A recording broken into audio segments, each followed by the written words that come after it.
9 থেকে 16 ডিসেম্বর এই 8 দিন ব্যাপী একটি কর্মসূচি গ্রহণ করা হয়েছে। নারী নির্যাতনের প্রতিবাদে সমস্ত জনগণকে যাতে আমরা সচেতন করতে পারি এবং আমাদের প্রতিবাদে অঙ্গীকার যাত্রার সামিল করতে পারি, তার জন্য আমরা সচেষ্ট হয়েছি এবং এই সঙ্গে আপনাদের সহযোগিতা আমরা কামনা করছি, যাতে আপনারা এই কর্মসূচির খবর দিকে দিকে ছড়িয়ে দেন আপনাদের প্রচার মাধ্যমের সাহায্যে এবং বিশাল জনসমাবেশ যাতে আমরা তৈরি করতে পারি। আপনাদের কাছে রাখছি, আশা করি সাহায্য করবেন। তো কি এই অঙ্গীকার যাত্রায় তাৎপর্য কি? ব্যাপারটা যে এটা আপনারা আমাদের থেকে আপনারা আরও বেশি খবর রাখেন। যেভাবে উত্তরোত্তর নারী সমাজের উপরে নারী নির্যাতন, নারী বাসায়িক অত্যাচার, লালসা ইত্যাদি দিন দিন গণধর্ষণ খুব দিন দিন বেড়েই চলেছে। এতে কবে শেষ হবে, কোথায় শেষ হবে কিছুই যেন আমরা বুঝতে পারছি না। এটা আমাদের কাছে একটা বিরাট 2002 সালে দিল্লি থেকে শুরু করে 2012 সালে গুজরাট, বর্তমানে আর্জিকর, কামদুগুন, পানতলা, মানতলা, পাঁচটি কোথায় নেই।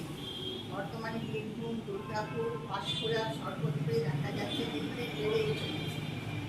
তো এর জন্য একটা গণজাগরণ,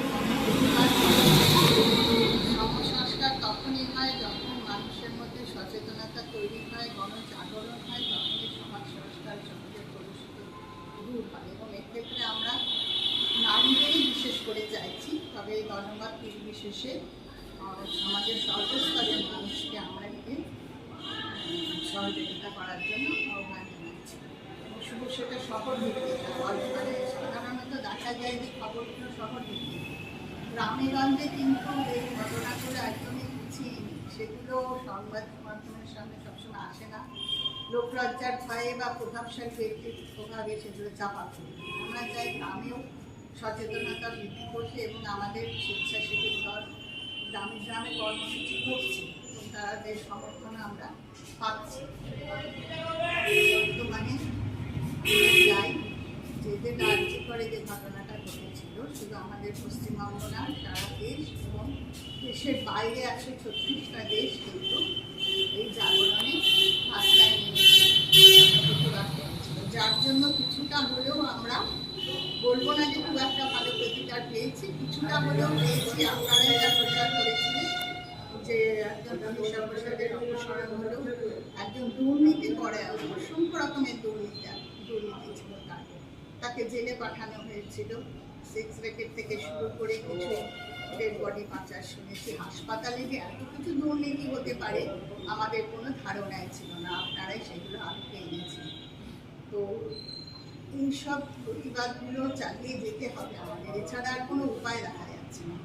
এই প্রতিবাদের মধ্যে দিয়েই নারী সচেতনা, শুধু নারী নয়, নারী পুরুষ নেই সময়, সর্বস্তরের দলমত নির্বিশেষে সমস্ত মানুষকে আমরা জাগরিত করতে চাইছি, আমাদের আন্দোলনের, আমাদের প্রতিবাদে সামিল করতে চাইছি। এটাই হচ্ছে মূল উদ্দেশ্য। কলকাতার বিশিষ্ট 12 জন মহিলা এরা শুরু করেছে। আমরা চাই এটা এখানে থেমে গেলে চলবে না, প্রতিকার চাই। তার জন্য এটাকে আমাদের সারা পশ্চিমবঙ্গ জুড়ে একটা আন্দোলন সৃষ্টি করতে চাইছি এবং এটা ধারাবাহিকভাবে একটা কর্মসূচি আমরা পরবর্তী ক্ষেত্রেও লাগাতারভাবে আমরা চালিয়ে যেতে চাই, তখনই না সুস্থ একটা সমাজ আছে। ম্যাডাম, আপনাকে যে ঝাড়গ্রাম জেলার এই মহিলাদের উদ্দেশ্যে আপনার কি বার্তা রয়েছে? মানে ঝাড়গ্রাম জেলায় যারা আছেন, মহিলারা আছেন, ছোট থেকে বড় সবাইকেই আমার একটা আমার বলার যে এই যে অঙ্গীকার যাত্রা, এই যাবো নারী যাবো বর্ণী শিখা, ওনারা যে একটা যাত্রা শুরু করেছে, সেই যাত্রায় যাতে তারা সবাই সামিল হন এবং এই যাত্রাকে আরও অনেক দূর এগিয়ে নিয়ে যেতে হবে। এটা যদি আজকে এই 16ই ডিসেম্বর বা 12ই ডিসেম্বর যদি শেষ হয়ে যায়, তাহলে এর কোনো মানে হলো না এখানে। তো কারণ এই একদিন যে সভা করা হলো, তার ফলেই যে আমরা প্রতিকার পাবো তা তো আমরা জানি পাবো না। তাহলে আমাদেরকে আরও অনেক দূর, বহু দূর যেতে হবে। বহুদিন ধরে এটাকে যদি আমরা চালিয়ে নিয়ে যেতে পারি তবেই আর কি বিভিন্ন জায়গায় আর কি তাদের প্রতিকারের আর কি চেষ্টা করা হবে। এবং এখানে যদি সব মহিলারা যদি এই অনুষ্ঠানের সঙ্গে যুক্ত হয় তাহলে সেই জিনিসটাকে যারা আর কি বিচার ব্যবস্থার উপরে আছেন তারাও আর কি তাদেরও আর কি নাড়িয়ে দেবে, যে শুধু একদিন একটা মানে সভা করলাম বা একদিন যাত্রা করলাম যে শেষ না। কারণ তারা বুঝতে পারবেন যে এই সব ঘটনাগুলো মানে কেউ ভুলে যাচ্ছে না, তারা তার প্রতিকার চাইছেই এবং সেটাকে মানে এগিয়ে নিয়ে যাচ্ছে। প্রতিকারের জন্য আন্দোলন চলেই যাচ্ছে। কারণ দেখুন, আমাদের এই যে ভারতবর্ষ স্বাধীন হলো তাতেও প্রায় 200 বছর লেগেছিল। একদিন একজন মানে স্বাধীনতা সংগ্রামী একদিন প্রাণ দিয়ে তো আর আমরা স্বাধীনতা পাইনি, বহু বছর ধরে লড়াই করে তবে সেই স্বাধীনতা আমরা পেয়েছি।